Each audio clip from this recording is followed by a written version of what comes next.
Good evening, everyone. Good evening. Hello. So this is the last session here on Instagram, and we're moving all of the interviews to my new YouTube channel. So guys, please make sure to subscribe. Please follow the link in my profile description. Find my YouTube channel, make sure to subscribe because there will be more and more sessions going on exactly there on YouTube channel. And today I have a guest teacher trainer from Argentina, Ms.Marcela Villan. I am approving her request right now. In live together.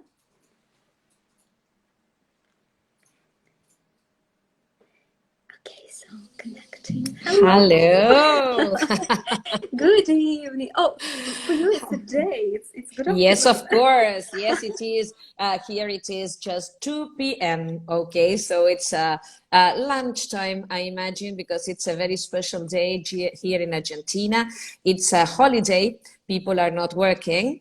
Yeah, we are commemorating a very special political issue here in Argentina, and so that's why today people are at home. Yeah, at this time I imagine that they must be having lunch. It's a wonderful sunny autumn day. It's quite warm anyway for autumn. So, I mean, I imagine that they must be, let's say, in their lunchtime at the moment. This is so kind of you, Marcella, that you agreed to have this session exactly on this date, because for my PT, I didn't know about this special holiday in Of course. Argentina. I beg your pardon. And Of you agreed to course. spend the day off with me, so it's my No, total it's pleasure and okay. honor. All right. Okay. Yes, I'm really glad to be here with you, and I'm really ready to answer all your questions. Sure. So today we will be talking about the education system and education in general in Argentina from the perspective of the English language. So Yeah. I will be asking Marcella about all of the details, what English language level is there, and so on and so forth. And also we're gonna talk about developing the global as our students, the children, because I just need to introduce Marcella to you. Guys, Marcella is a TESOL certified teacher and teacher trainer with 32 years of experience. She worked in state schools, in private schools, in companies, so was teaching English to different levels and different ages. And also Marcella has been honored to be an ambassador of Teach Sustainable Development Goals Association, which I'm also gonna ask you about just a little bit of the details, because Marcella is working on the 2030 curriculum. So this is something also very interesting to hear about. And what I have not mentioned, Marcella, if you could just add something about yourself as well. Well, no, what you have just said is quite right. I started working when I was very young. That is to say, I was 18 at that time. Now I'm 51. So I've been working all my life in teaching. And as you said, I've taught all kinds of levels and all kinds of, let's say, ages. Generally, when you start teaching kids, that's the first thing that you do as a teacher. And as soon as I finished my secondary education here in Argentina, I started the tertiary level, which is the for us teachers, the teacher training college. And at the same time, I started working with kids, right? In private institutes at first. Then I started in state schools. Then I went on with, let's say, in-company teaching, let's say, managers in companies and let's say that the people working at all levels in the company. Then I also coordinated two schools here in my area, the primary levels of these schools in connection with English teaching. In the first school, I coordinated the primary department for 7 years. And in the second school, I coordinated that department for 10 years running. And just before the pandemic, I stopped doing that because I changed the position. Now I am working at the secondary level, coordinating one of the groups there. So that's a reason. But I've always been in teaching because at the same time that I was coordinating these levels, I was also a teacher at the school, right? At the moment, I am also a teacher in a bilingual in this same institution where I am coordinating one of the groups in the secondary department. I am a teacher. I teach the last years of our secondary level. That is to say, my students are 16, 17 years old. And I teach global perspectives and environmental management, two very important subjects for the IGCSE Cambridge examination. The school I work for is bilingual, of course. So now if you want, Olga, I can tell you about the different sort of levels that we have here in Argentina. Yes, please, if you could mention what the level of English is, how important it is, how deep it is provided to the students in state schools or private schools, if obviously you can, and yeah, just in general. Yeah, unfortunately, there is a big difference between state schools and private institutions, private schools. We have the 4 levels here in Argentina, that is to say the initial level, which includes nursery schooling and, let's say, kindergarten, children from 2 years old to 5 years old, state schools and private schools. Education has always been free here in Argentina, but of course we have state and private institutions. These private institutions receive subsidies from the government in most cases. And in private institutions, the level of English is much better than in state schools, of course. I imagine that happens everywhere. Probably, yes. Then we have primary education, which goes from, let's say, it takes 6 years in general, from 6 years old to 12 years old. Secondary education, high school here will be from 12 to 17, 18. And then we have the tertiary level, university level, yes. All the levels may be free here in Argentina, but in these private schools, of course, the system is much better. Yeah, they've got like an improved curricula. In general, the basic guidelines of our education is set by the Ministry of Education. And then maybe these private institutions have the possibility of adapting it to and improve some parts of it to their standards. In Argentina, let's say, in private institutions, English starts in kindergarten in, let's say, initially in the initial level. But in the state school, the, let's say, formality of teaching English starts in primary level and the last part of the primary level. That is to say the last 3 years of those 6 that the primary education includes. Then it continues in the secondary level. But for you to have an idea, our students here in bilingual schools or in private schools, they finish their secondary level with a semi-native level of English, right, language. In the Cambridge, let's say, level, we can say that it is an advanced level, yeah, that is to say a C1 in the Common European Framework.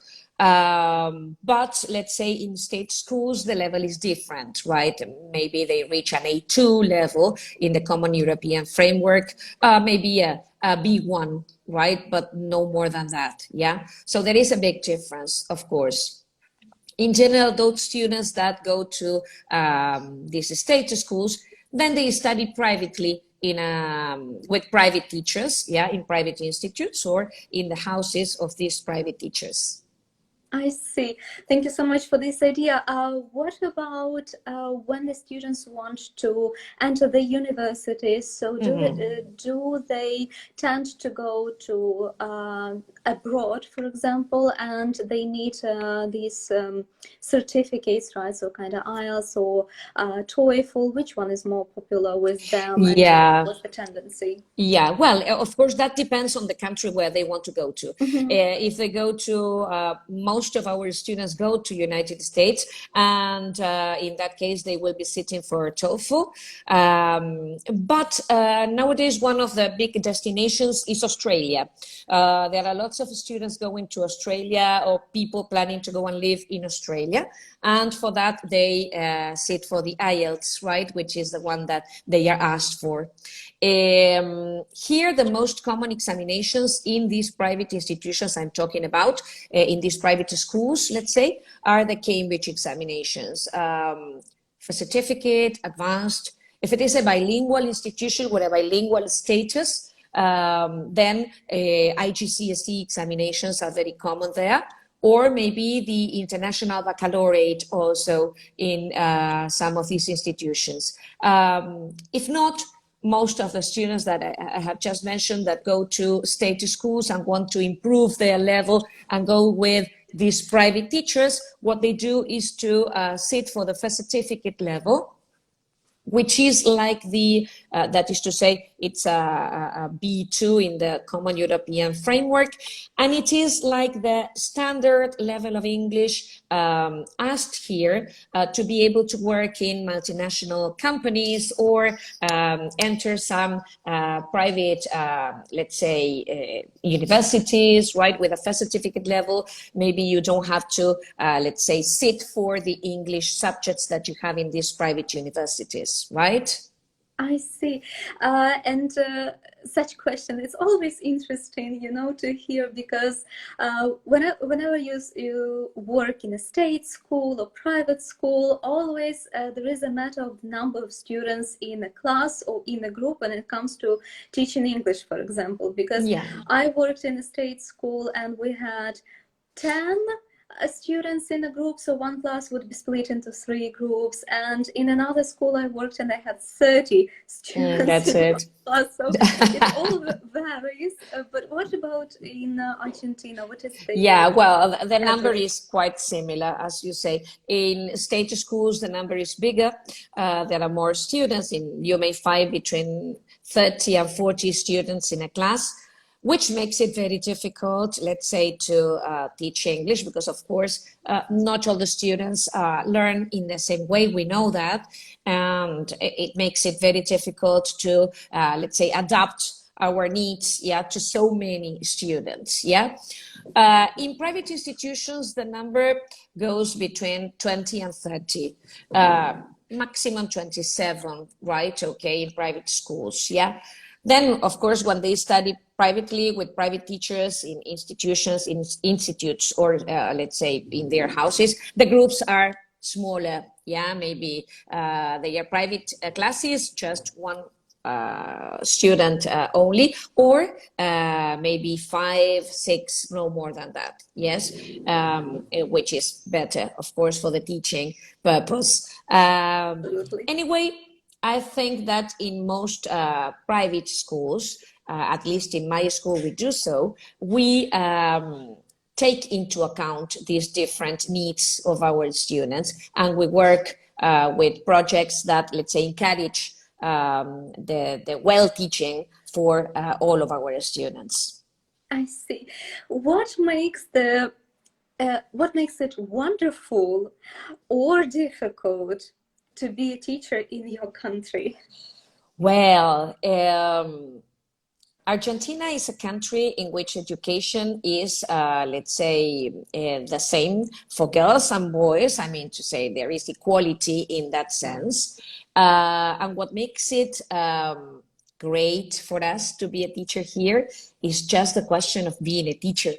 I really think that this question of being able to transmit to your students and to receive from your students is a great point, and that's why I love what I do. I've always loved it.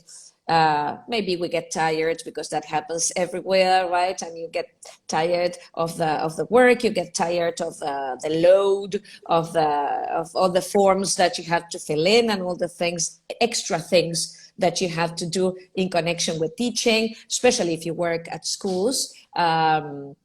And also you get tired just because you grow older, and you get tired of a question of going to work every day. But when I am into a classroom, I really love that. I enjoy what I do. I enjoy facing my students and let's say being with them all the time. And that is what makes teaching wonderful in my country. And I think that this is for all the teachers around the world.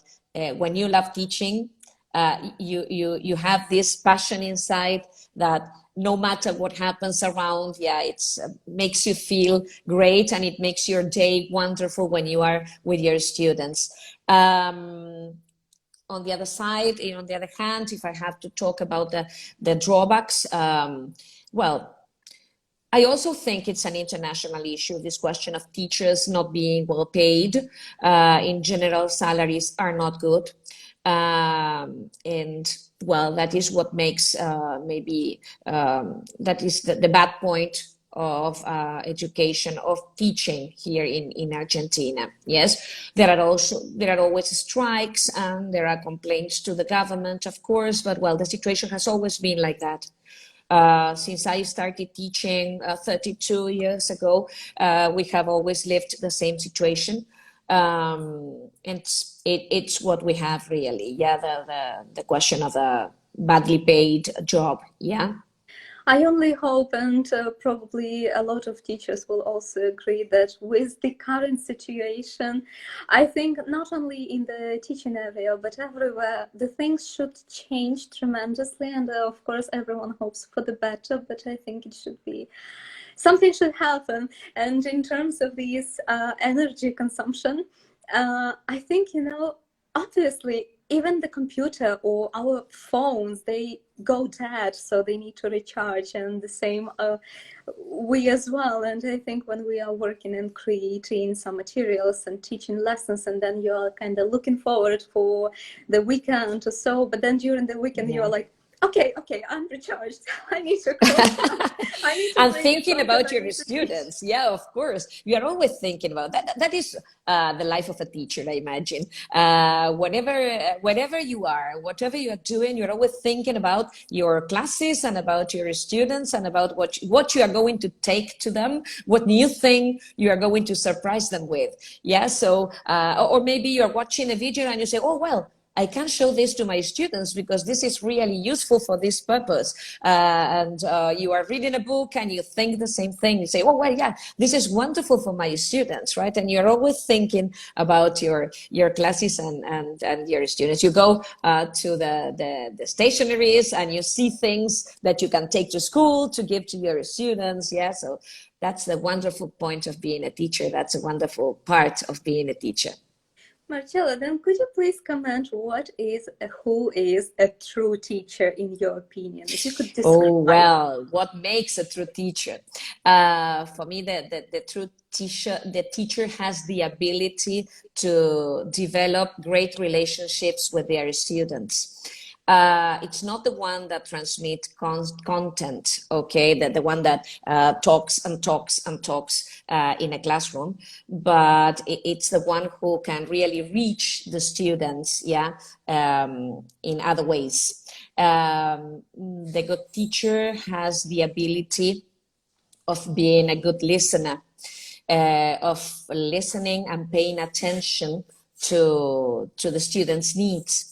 The good teacher is caring, has a kind personality, has a knowledge of the learners that she has inside the classroom, and can really motivate them because she really knows what they are looking for.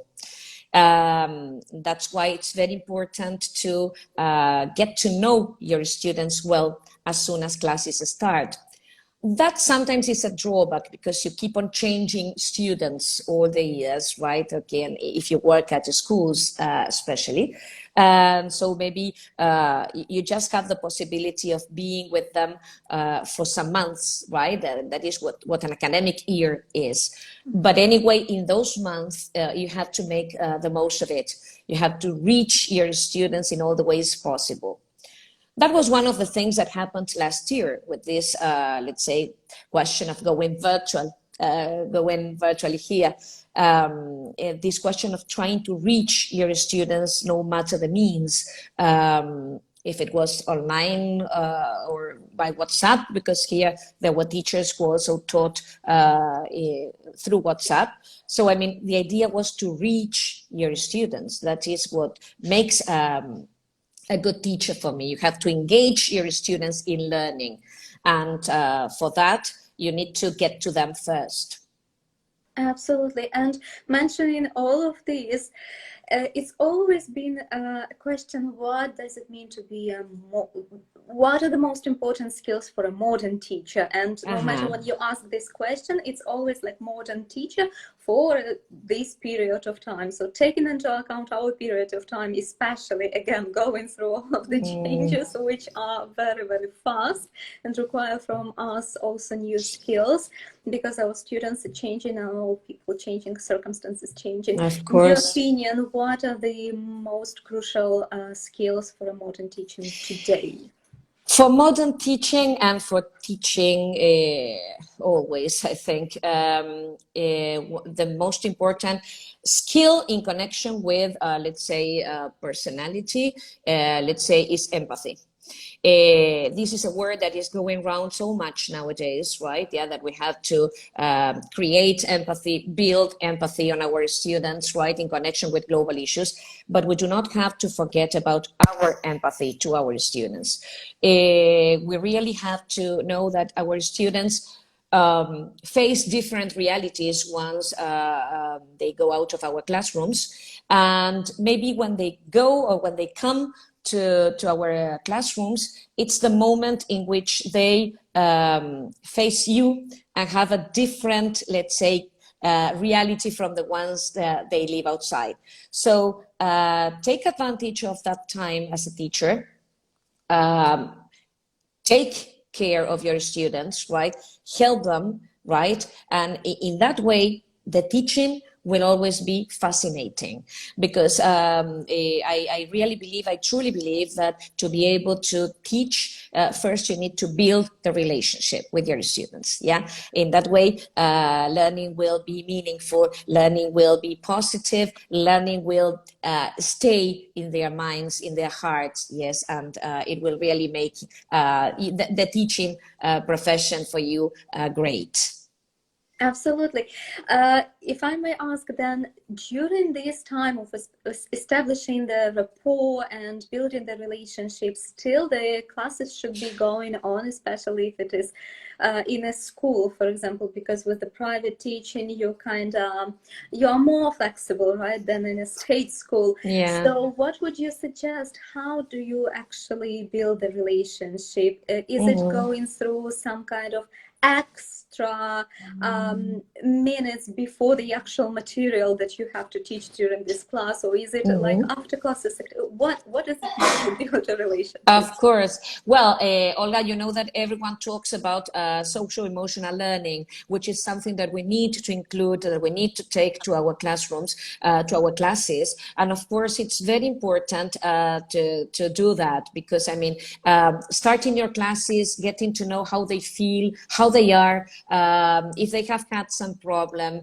okay, taking that into account, okay, so that, let's say, they can pay attention to you the rest of the time. Yeah, concentrate in your class the rest of the time, but always starting with how are you feeling? Okay, what's happening to you today? Why are you angry if you are? Okay, what makes you angry today? Right? What has happened to you? Trying to talk to them. Some sort of activity, some sort of game in which you can get to know about their feelings.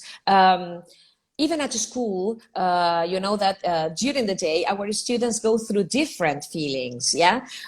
Because maybe they quarrel with friends, or they have some sort of argument with some others. And so the idea is to, the period that you are with them, pay attention to how they are feeling, pay attention to what is in their minds, because in that way you will be able to reach their hearts. Because I mean, the problem is that if they are thinking about something else, they won't pay attention to what you are talking, to what you are saying, to what you are explaining. So the idea is that, that you really have to pay attention to their inner part, that is to say, to their feelings. Start your classes always asking about their mood, always asking about their feelings. Yeah. Yeah, wonderful. You have bravos. You have applause Yeah. here in the comments. Okay. Yeah. So Marcela, then why don't we go to this question about the global citizens? Because it really naturally comes to this. If you could just picture this idea, what does it mean in general, and what are the principles that stands behind and which you implement or thinking to develop? Yeah, I'm just reading what someone, the people here are writing. Yes, of course. And there's one that says, that mentions the affective filter. That is what we should do. By doing this kind of activity, you lower the affective filter, and it's the way in which you will reach your students much better. Right. Well said. Yeah, well, so you want me to tell you about this question of becoming a global citizen? Yes, yes, if we can. Okay. Well, as I told you some minutes ago, I am, let's say, into this question of empathy, and I believe that this empathy has to be built in our students in connection with world issues. Yeah. It all started some years ago when I started teaching this subject, global perspectives, that I told you about for the IGCSE Cambridge examination. And well, I started, let's say, teaching these global issues, and I really realized that maybe not all my students were aware of the situation in the world, what is really happening around us. And so I said, well, this is not possible. They should get to know what's happening around, because the situation is not the same all around the world. It's not the same, let's say, here than there, than Poland, Argentina, India, different countries. We are different people. We live different situations. And the idea is that our students should get to know about that. At the same time, I started to get in contact with the United Nations 2030 agenda.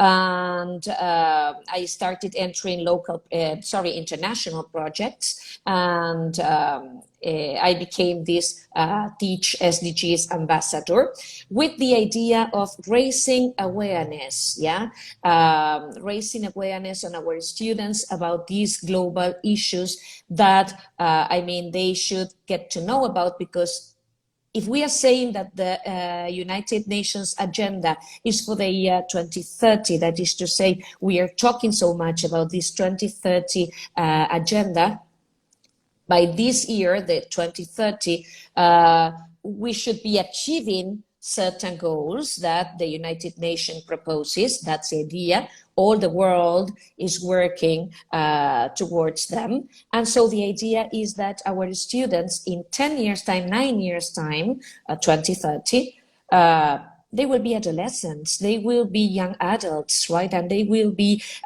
fighting a world, yes, in which all these issues are going to be very common. Climate action, gender equality, poverty, hunger. They have to know what they really are, so that they can help to, let's say, achieve these goals that the United Nations is proposing. The question of raising awareness has to start from the very beginning of our teaching. And when I say from the very beginning of our teaching, I say from the initial level, right? Okay, I mean the initial level. Students have to start becoming global, from a very early age. Of course, maybe they won't understand the issues as such at that early age. But yes, start making them global, getting to know that there is a world different from the one they live in. If you teach animals, do not teach the animals they see only. Do not teach the animals that they have around only. If you teach houses, there are very different kinds of houses around the world. If you teach schools, school objects, if you teach subjects, there are very different things that people around the world are living. If you teach food, we don't eat the same food all around the world. So start making your students global from a very early age. As they grow older, of course, they will have the capacity to understand these issues better. And you can start going into deep, let's say, into these issues. And you can start making them understand what the situation really is outside and what the situation is in our country as well. In this way, we will start building this empathy question on them, and they will be able to face all this issue with a different view. And as I always say, start working locally with your students, because there are so many things to do at a local level. And every little step counts. So working at a local level, we will be helping globally as well. Yeah. We do not have to leave everything to the United Nations and, well, just that. No. We all have to help, right? That is the important thing of the United Nations 2030 agenda, that we all have to work for that. Yeah. And we can all, let's say, give a hand in a way. The thing is that it is a huge difference when something is delivered to you from the person or just the organization, where, like, okay, it's organization, but who stands behind it? I don't know those people. It's just a text on my screen or in a book or booklet or anything. But it's a huge difference when this is delivered from the person I know and I hear and I trust and I believe. It's a totally different story, of course. Yeah, so that's why I believe that we teachers can truly make a difference, really. And that's why I insist so much on this question of the global goals. I really believe that we teachers have a great opportunity in our hands, and we have to take advantage of that.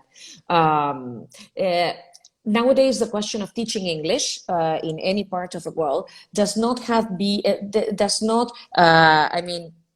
have to stay there in just teaching English, right? I mean, we can teach lots of things by means of English, right? Yes. English is a lingua franca. Yeah, we have everyone in the world speaks a little English, a lot of English, but I mean, it's the language we can use to communicate. So we teachers of English, right, have a great opportunity.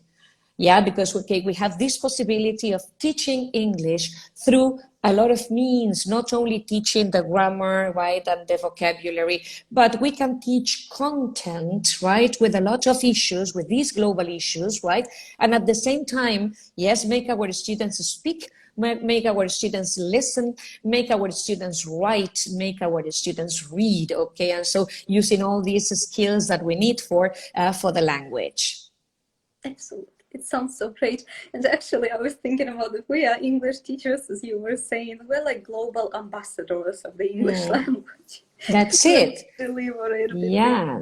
This question of having the possibility of, let's say, having this language that, I mean, is used as a lingua franca. Yeah. And really get together as, well, me in this case with you, right? This question of getting together with people around the world, sharing views, okay, around the world about different issues. Yeah. Sharing our ideas. Yes. And trying to help, trying to give a hand. This is great. The language allows us to do that, yeah, because we have the possibility. And so taking all that into our classrooms will make a big difference. Yes, indeed. Marcela, and of course, I'm interested, as you are working on this 2030 agenda and you are delivering these ideas to, first of all, even subconsciously during your lessons to your students, and I assume to the school administration also, what does it look in practice? Are you able to adjust the school curriculum and kind of bring this additional material, or it change it somehow? No, no, no. Of course, the school curricula has to be kept. Of course, I mean, there is no way in which we can change that. Yes, I think that we are all tied to a curricula somehow. And so, I mean, by the end of a year, we have to reach certain objectives that the school curricula proposes, of course. We cannot change that. But the idea is that we can include all these things into our curricula. As I have just told you, when you are teaching very young learners, that is to say, include this global idea.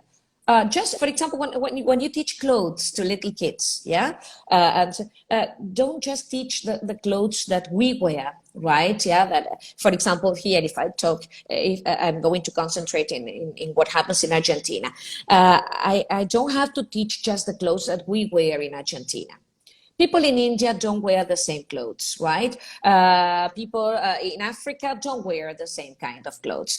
People in the north of Canada don't wear the same kind of clothes just because of the weather. So, I mean, teach them that there is a world around. Yeah, teach them that there is something, right, that is different from what they see or from what they really do every day. When they grow older, right, you can start going, as I say, deeper into this. And so you start talking about all these curricula and this United Nations 2030 agenda. But it's the same thing. Maybe you want to teach simple present. Yes, of course, but you can do so by not only using their routine, yes, and the things that they do, but showing a routine in another part of the world. Children in Africa have a very different routine from the one we can have here in Argentina.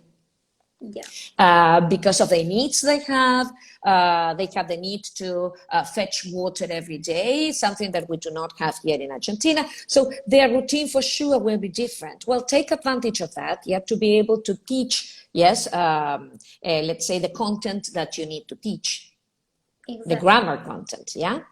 Yeah, you can say that in our country we start school year on the 1st of September, but in Hawaii, if I'm not mistaken, they started on the 1st of August. So Of course, simple. that's it. Yeah, yeah. Because I mean, sometimes I mean, when we think about this question of getting global, becoming a global citizen, we should start by getting to know the different realities. Yeah, and weather is a reality, time is a reality. I mean, all those different things help to build the global citizen that we need. Exactly. Wow. And it requires from you, of course, as a teacher, to create a lot of additional materials and kind of make just a small research, kind of check some information. Just with this example, like when the school year starts, for example, if you want to present this presentation. Yeah. That's it. And I really think that because that is what I have just learned by getting into contact with people from all over the world, that we're all thinking this way, that we're all thinking that we have to leave our comfort zone of teaching just what we have around and just start getting to, let's say, know what's happening around the world, yeah, because globalization is a fact, okay? It exists. It has existed for some years now, we know that. And our students travel, our students go to different countries. Well, now maybe because of this pandemic situation, things have become different in this last year. But I mean, the idea is that our students face different realities when they go outside. So, well, start teaching them in your classroom, yeah? Our students in the future will work for multinational companies. They will get into contact with people from abroad all the time. And so they have to start learning that from a very early age. Yes, indeed.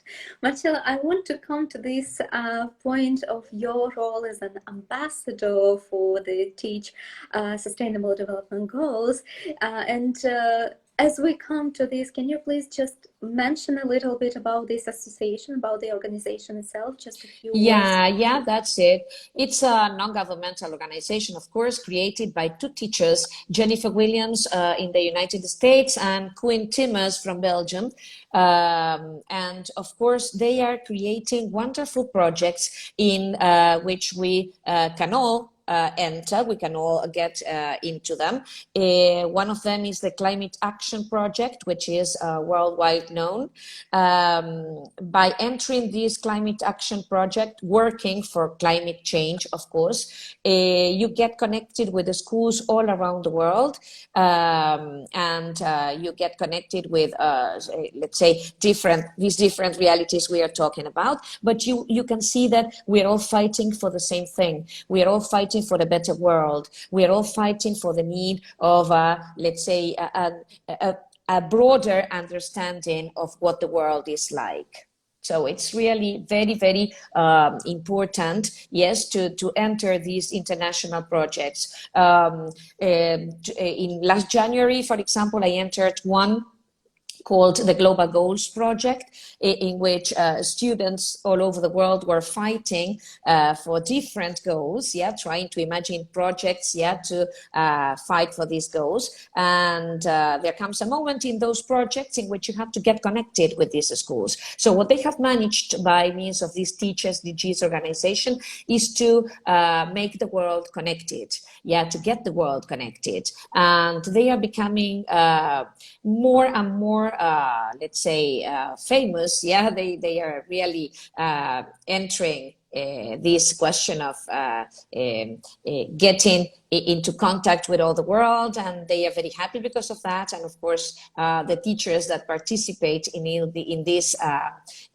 projects, we also are very happy. Wonderful.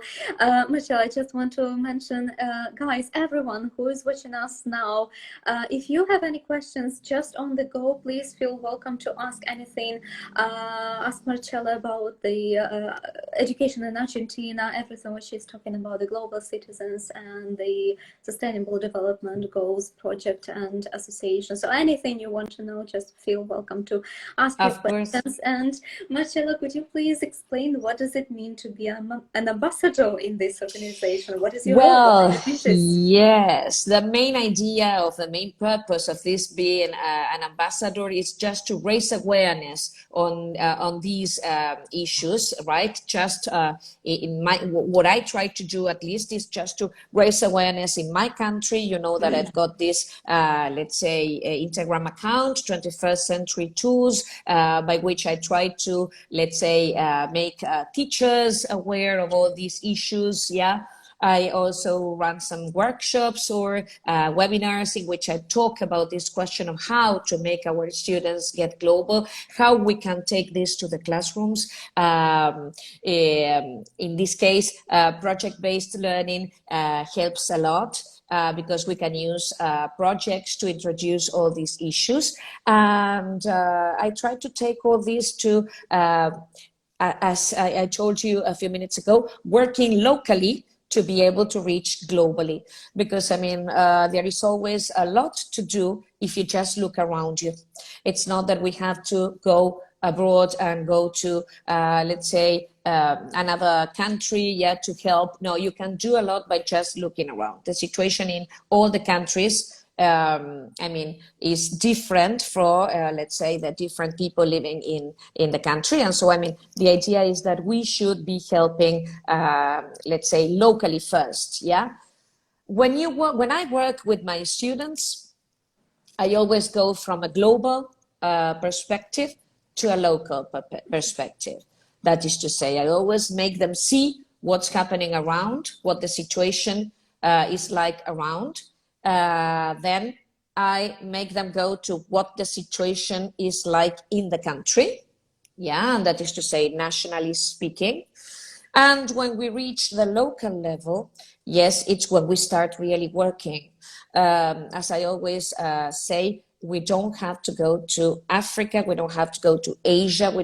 We just have here, Argentina, Buenos Aires, where we live. And there are so many things to do because all these 17 goals that the United Nations proposes, in some way or other, exist everywhere.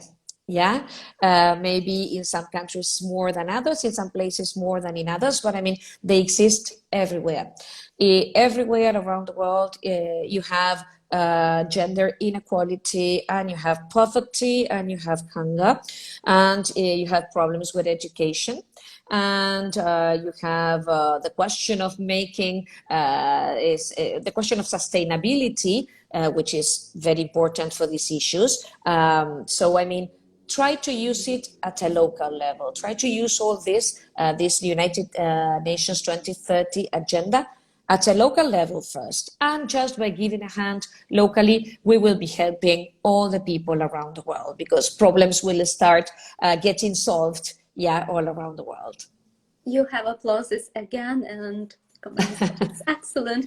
Actually, you mentioned, Marcela, that you are providing the workshops or webinars or live sessions. Yeah. So please take a moment and feel welcome to invite everyone to your next sessions. When? Yeah, of course, that's it. Yes, well, I invite you all to follow me at 21st Century Tools, and you will be, from there, you will be getting news on how to, let's say, work with these global issues, and you will be seeing when my next webinar is. So please do so, yes, and follow me at 21st Century Tools then.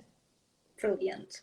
Marcela, if I can ask such a question, no matter how many years of experience anyone has here, everyone who is watching us now or later, like younger teachers, so more mature experience, what does it mean to develop in teaching profession? What is the teacher's development? If you could just make it even in bullet points, if it's possible. Yeah.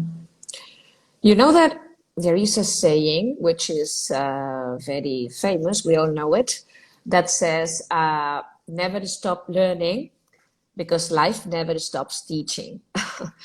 And I see that we have to apply it to our reality as well, teachers' reality as well. Never stop learning because life never stops teaching. One very clear example is what happened last year when we all had to, let's say, start teaching virtually. And some teachers did not even know what Zoom was, at least here in our country, and what a virtual class was like. Everywhere. And we all had to learn, right? Yeah, at the moment, right? And we were all in panic saying, oh my God, what am I going to do now? Okay. And you see, life never stops teaching. So we have to take advantage of these points. But at the same time, graduating from a teacher training college makes you a teacher. But we have to keep on updating our, let's say, knowledge of what a teacher is and what a teacher has to do in a classroom, because there are always new things appearing on the go, and we have to get to know them. That's why the question of continuous professional development is so important. Yeah, you know that I imagine it's also the case everywhere, but I mean, in our country, in general, this continuous professional development depends on you as a teacher. It's not that the school is going to pay for that. Maybe the school offers courses, yes, of course, but in general, the rest will have to be, will depend on you, yes. And we know that after maybe the day working, you are tired.